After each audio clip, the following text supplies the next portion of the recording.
Bonjour tout le monde, petite vidéo ce matin, j'ai un petit peu de temps pour moi. Alors voilà, aujourd'hui deux petites recettes, de nouveau très faciles, très rapides à faire. On va commencer par faire des roses des sables et un petit gâteau express aux poires. Donc deux petits gâteaux, un qui va se mettre au frigo, l'autre qui va aller au four, pour que vous puissiez justement avoir un petit peu plus de choses à pouvoir faire chez vous. On va tout simplement commencer par prendre 60 g de beurre, donc que j'ai déjà mis dans mon pichet à micro-coupe, et on va y ajouter, donc, ah oui, on commence par les roses des sables, si je précise pas effectivement, donc 60 g de beurre, et on va y ajouter une tablette de 200 g de chocolat à pâtisserie. Donc tout simplement, on met dedans, on va mettre au micro-ondes une petite minute, voir si c'est assez fondu, parce que là, il faut tout simplement que le chocolat et le beurre soient bien fondus pour qu'on puisse mélanger les céréales à l'intérieur. Hop, voilà. Donc quand vous faites ça, attention à ne pas mettre le papier en métal dans le pichet, parce que sinon vous allez cramer votre pichet, ce serait dommage. Hop, voilà, tout simplement. Et je vais déjà aller mettre ça au micro-ondes.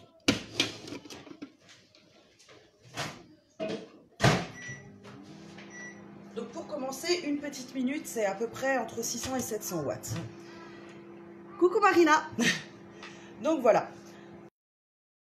Ensuite, on va tout simplement poser 60 g de céréales de style cornflakes, mais nature en fait, celles qui ne sont pas sucrées. Pourquoi? Bah, tout simplement parce qu'on va déjà avoir le sucre sur le chocolat et que si on les prend sucrées, ça va être trop sucré et forcément immangeable. Pour pouvoir faire nos petits tas ensuite de rose des sables, je vais essayer d'utiliser les cuillères doseuses. Donc j'aimerais bien en faire des toutes petites parce que c'est vrai que comme c'est quand même sucré, j'aimerais bien que ce soit petit, mais si ça ne marche pas, on le fera avec la moyenne. Donc on peut déjà le préparer dedans, du coup, tout simplement. Hop. Voilà. Donc notre petite cuillère, elle est prête.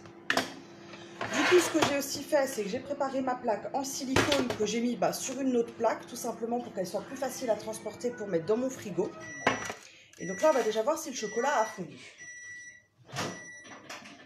Hop. Alors, on va tout simplement pour ça prendre notre fouet et mélanger. Et si c'est fondu, bah forcément, ça se mélangera tout seul. Voilà, bah ça a l'air d'être bien fondu puisque je n'ai pas de difficulté à mélanger tout ça. Donc faire en sorte que le mélange soit bien homogène, mettre les céréales dedans. Sinon, vous allez tomber après, une fois que vous aurez mélangé les céréales avec, sur des gros morceaux de chocolat, ce qui peut être un petit peu désagréable. Hop, voilà.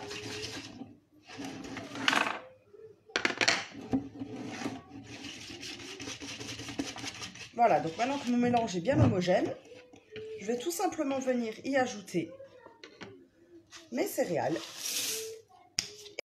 et bien mélanger tout ça. Hop. Donc là, on y va avec délicatesse pour ne pas casser nos céréales. Le but, c'est que ça reste justement quelque chose de croustillant à la fin et pas surtout d'avoir de la chapelure. Qui par contre peut être aussi une idée de recette si vous avez envie de faire du poulet pané ou du poisson pané, mais de ne pas mettre de la chapelure de pain. Vous pouvez broyer, vous pouvez broyer tout simplement des céréales, ou même parfois il y en a qui le font avec des chips pour pouvoir avoir des nouvelles textures lorsque vous voulez prendre quelque chose de pané. Hop, voilà. Donc là, je mélange bien pour que de nouveau tout soit bien homogène. Il faut surtout que les céréales soient bien recouvertes de chocolat. C'est la partie qui prend un tout petit peu de temps. Parce que comme dit, moi, c'est vrai que je ne veux pas casser mes céréales. Donc j'y vais tout doucement. Hop, voilà.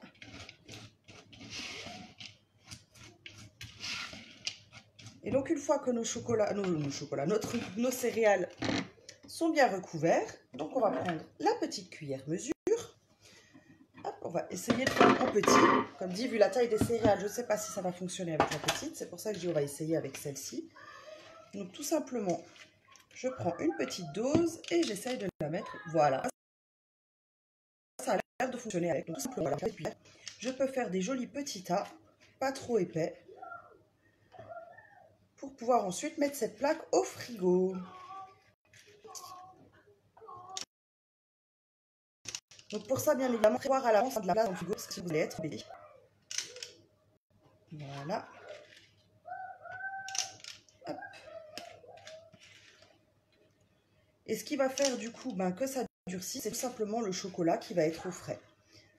Donc pour le conserver après, ce que vous pouvez faire, c'est le mettre dans une boîte hermétique, bien évidemment, et la laisser au frigo. Surtout quand on commence à avoir des grosses chaleurs qui arrivent, comme on va pas tarder à avoir de vos disciples du moins, j'espère.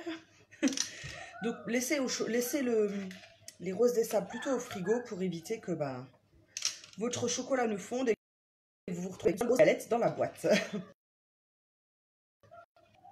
Voilà, j'arrive tout ça à la fin.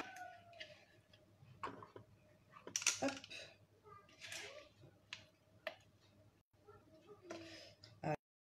Allez. Voilà. Du coup, ce que là, j'ai déjà fait, puisque là, les roses des sables, vous voyez, elles vont être presque terminées. Hop, ce qui va rester, je vais le jeter sur d'autres pour que j'ai besoin de mettre une deuxième plaque au frigo. Donc, je disais, ce que vous pouvez déjà faire en attendant, c'est allumer votre four et le préparer à 180 degrés pour pouvoir mettre ensuite le gâteau au poire express. Hop, voilà, on essaye tout doucement. Et voilà.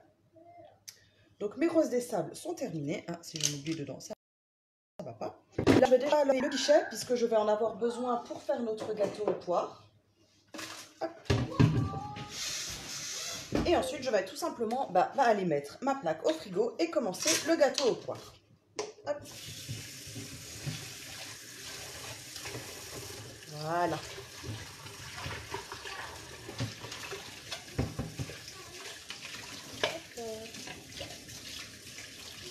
Que le gâteau aux poires ne sera pas au chocolat.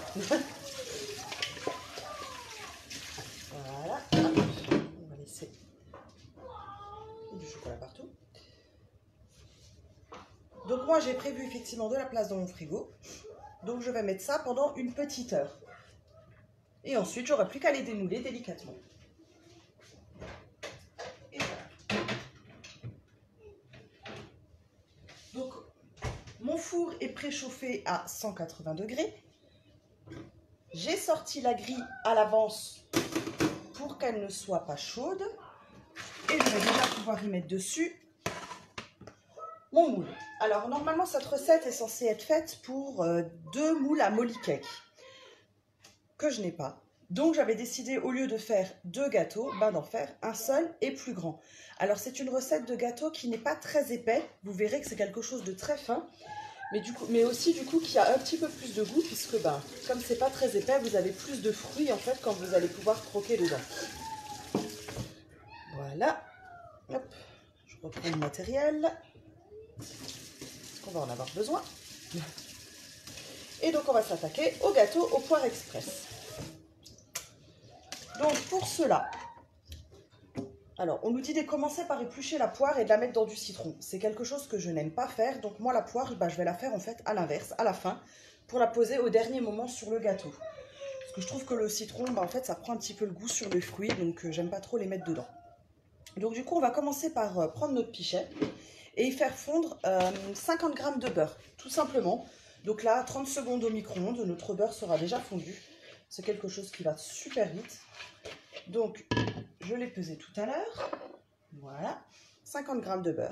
Hop, voilà, que je vais tout simplement aller mettre 30 secondes au micro-ondes. Et on va pouvoir faire la suite en même temps. Donc pour la suite, ce qu'il nous faut, c'est notre Speedy Chef, que maintenant vous connaissez bien. Et on va y mettre dedans le sucre et les œufs qu'il va falloir monter pour les blanchir. Donc comme je vous avais déjà expliqué, les œufs blanchis, c'est des œufs justement qu'on mélange un petit peu longtemps avec le sucre pour justement qu'ils aient une couleur un petit peu blanchâtre. Tout simplement, on va mettre nos œufs dedans. Hop. Oups. Voilà. On y met 75 grammes, non, si, c'est ça, 75 grammes de sucre, que je vous dise pas de bêtises. Donc je prends aujourd'hui la balance, parce que j'ai pas prévu les cuillères mesure, que j'aurais pu prendre également, bien entendu. Hop, donc 75 grammes de sucre. Voilà, et du coup, tout simplement, venir blanchir tout ça. Hop là.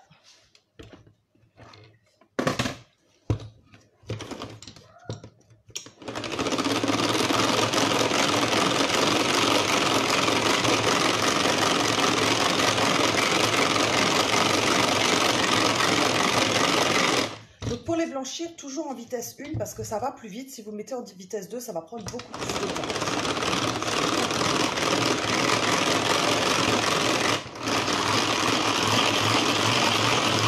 Alors, qu'est-ce que donnent mes blancs? Ok, bah là, ils sont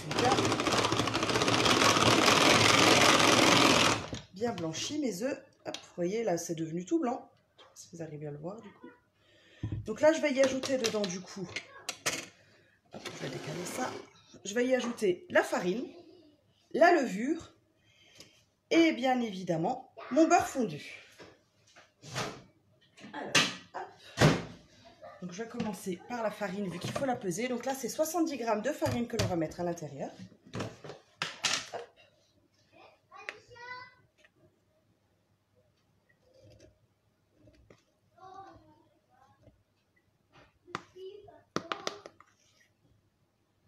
Voilà. On y ajoute donc un demi-sachet de levure. La moitié suffit, puisque je vous disais, hein, c'est un gâteau qui ne monte pas beaucoup, qui n'est pas très haut. Alors là, pour ce faire, du coup, pour être sûr de ne pas me tromper, vu que c'est des paquets d'à peu près 11 grammes, je vais prendre tout simplement la cuillère 5 ml pour pouvoir y mettre 5 ml de levure. Voilà. Et bien évidemment, mon beurre. Je sais que je l'ai caché, mon beurre. Voilà. Et là, vu qu'on a le speed, on va tout simplement remettre le couvercle dessus. Mais comme on a ajouté la farine, ça va être plus épais. Et c'est là qu'on passe en vitesse 2. Pour pouvoir mélanger tout ça sans abîmer les palmes, j'avoue j'ai un doute sur le nom là, de notre Speedy. Hop, voilà, voilà. Donc là, ma pâte est prête. Hop. Donc, je récupère tout ce que je peux récupérer.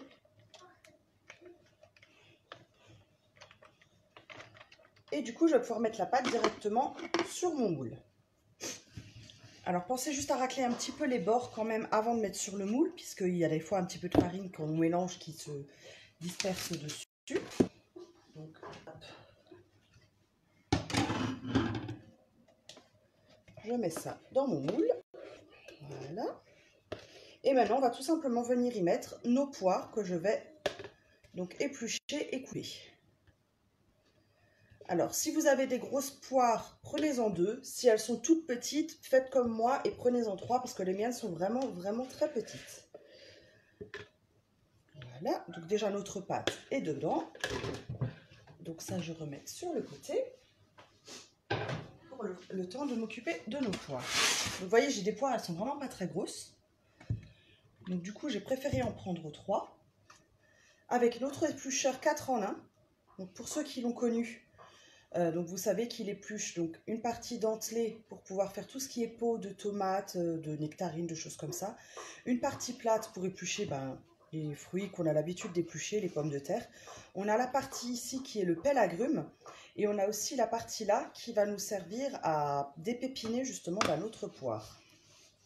Alors, on va tout simplement venir l'éplucher. Hop.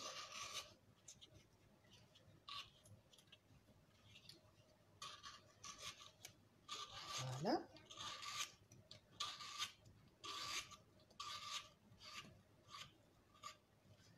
Du coup, si je ne prends pas le couteau, ça ne va pas. Avec le couteau, forcément, on va enlever la tige. On va la couper en 2. Et c'est là qu'on va pouvoir se servir de ça, tout simplement, pour enlever le bas de notre poire, mais également notre cœur. Hop, voilà.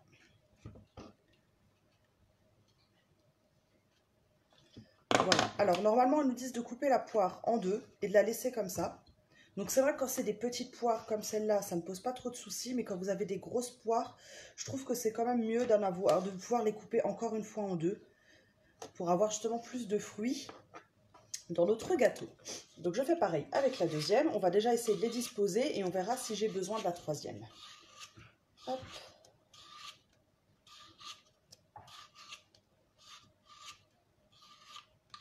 Voilà.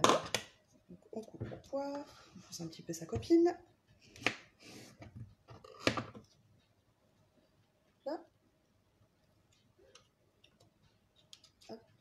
Voilà. Ah oui, une chose que j'avais aussi oublié de vous préciser sur celle-ci, c'est que vous avez des trous là. En fait, c'est simplement pour pouvoir passer les tiges de persil et récupérer justement juste le persil et de pouvoir supprimer les tiges assez facilement. Voilà. Donc, hop, on recoupe les poires. Celles qui me paraissent un peu grosses, je les coupe en deux. Je vais déjà chercher la plaque et on va voir ce que ça donne. Hop. Voilà, voilà. Donc la grosse partie, moi je vais la mettre en haut, qu'on ait la plus fine en bas. On va peut-être même faire une fois sur deux, je sais pas. Là c'est toujours pareil. Oups, ça y est, j'ai tout qui tombe, comme chaque vidéo. C'est toujours pareil, ça va être une question de comment vous avez envie de faire votre gâteau. Donc je commence déjà par en mettre dans un sens. Hop, voilà, et puis voilà, maintenant on va le remettre dans l'autre sens, du coup les poires pour qu'on ait des deux. Hop. Et qu'on ait du fruit. Voilà, bah, du coup, nickel, 2 auront suffi puisque je ne les ai pas coupés en 4, mais un peu plus. Donc là, je me retrouve avec les fruits sur le gâteau. Je vais pouvoir les enfourner pendant 20 minutes, enfin non, du coup, il n'y en a plus qu'un puisque j'en ai fait qu'un seul. L'enfourner pendant 20 minutes donc à mes 180 degrés. Et comme d'habitude, bah, je vous mettrai la recette et les photos ce week-end, puisqu'on a un week-end prolongé, donc lundi soir ou plus tard, ce sera fait. Et comme ça, bah, vous pourrez également faire cette recette chez vous. Je vous souhaite à tous une très belle journée, un très bon week-end.